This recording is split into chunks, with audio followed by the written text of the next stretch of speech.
Hello, and welcome to the Boardman Park Report. I'm Mia Hamilton for BSTN. Joining me this morning are Park Commissioners Joyce Mistovich and Ken Goldsboro. Welcome.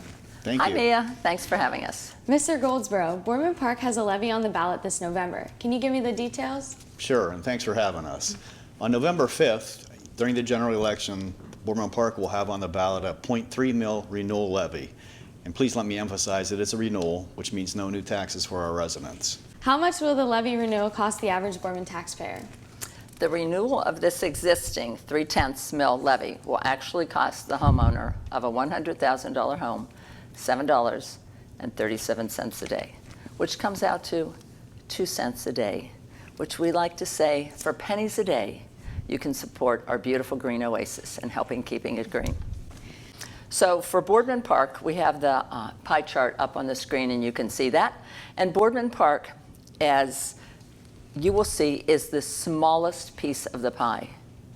Every single entity that is on that pie chart is extremely significant in the operation of this community. We could not have a community that is as great as it is if we did not have each of those entities. Mill Creek Park, surprisingly, which isn't entirely inclusive of our community, receives more of a tax base than Boardman Park does. So when you ask me about this 1 mil levy, if I can just give you the breakdown. So Boardman Park has operated, preserved, and improved the park on the equivalent of a 1 mil levy for actually 71 years.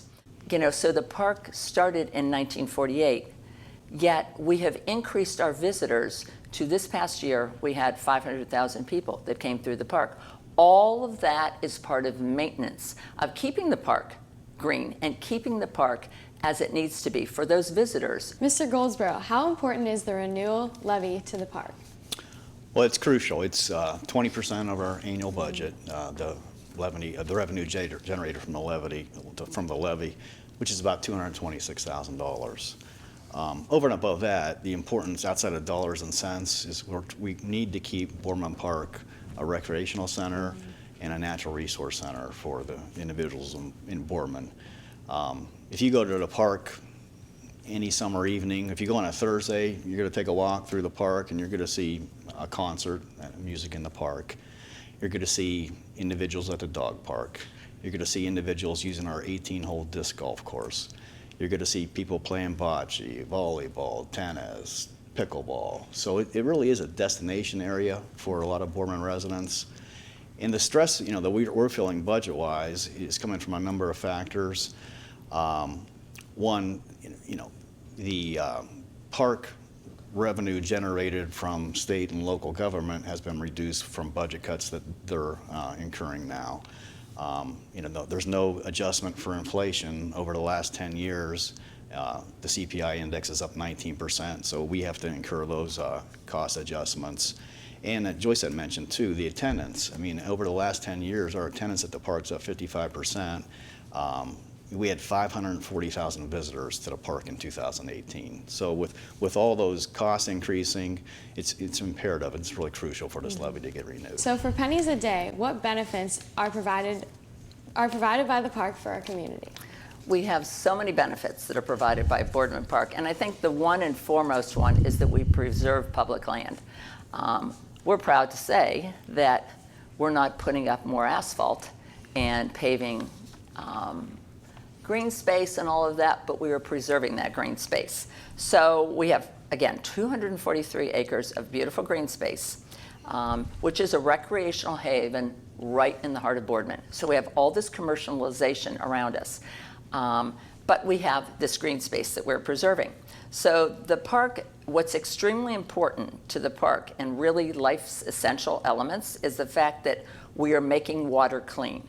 Okay, we have cleaning the air and returning the oxygen to the atmosphere.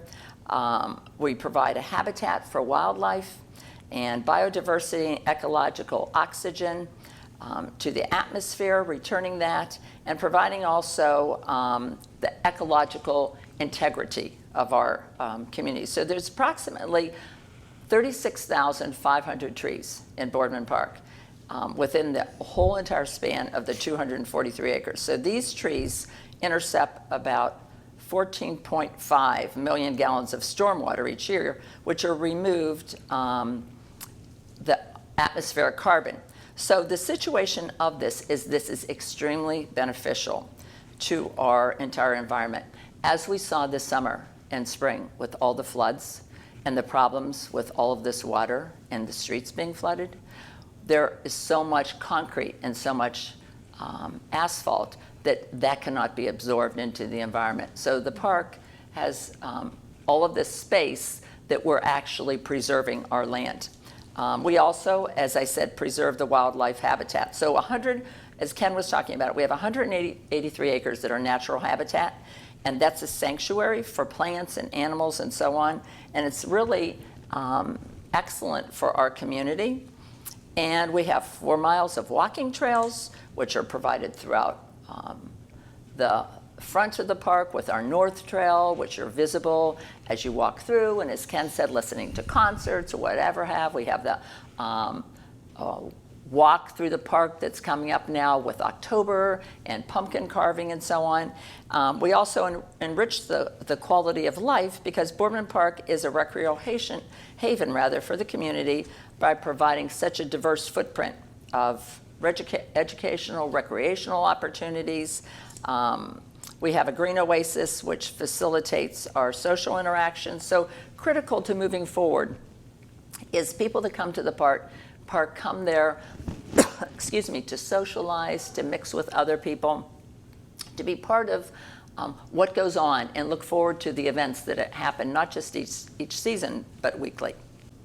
Mr. Goldsboro, I understand the National Park and Recreation Association has recently released its 2019 National Survey results. Please give our viewers some of the results. Sure, I'd be happy to. We participated in this survey since 2011. It's a wonderful survey because it collects data from all the public parks across the country and categorizes us and compares us to parks of similar size in similar communities. And there's a lot of statistics with this. But in summary, the takeaway from all this data is, one, we operate the park with about 1/3 the employees of parks of similar size in similar communities. 2, we operate about half the expenses or half the operating costs of other parks of similar size. And then 3, we have a great participation from our residents of Boardman in our programs. Our programs average about 434 participants, and in most communities it's about 62. So frankly, that's a compliment to Karen McCollum as being our program director, and the people love our park. I mean, people want to be there, they want to participate in our programs. So all good information for us, all good results. I mean, we operate the park efficiently, and the residents of Boardman want to come to Boardman Park. Finally, when voters go to the polls on November 6th, what do you hope they're thinking about with regards to Boardman Park? Yeah, and I hope the voters just simply realize how important this levy is to the park. Again, it's a renewal with no new taxes. Hopefully, the residents of Boardman think that we've been good stewards of the park, both for visiting the park and financially. So, thank you both so much for being here today. Thank you, Mia. Thank you. Remember, to learn more about the park, you can always go to boardmanpark.com. I'm Mia Hamilton for BSTN. Have a great day and enjoy the park.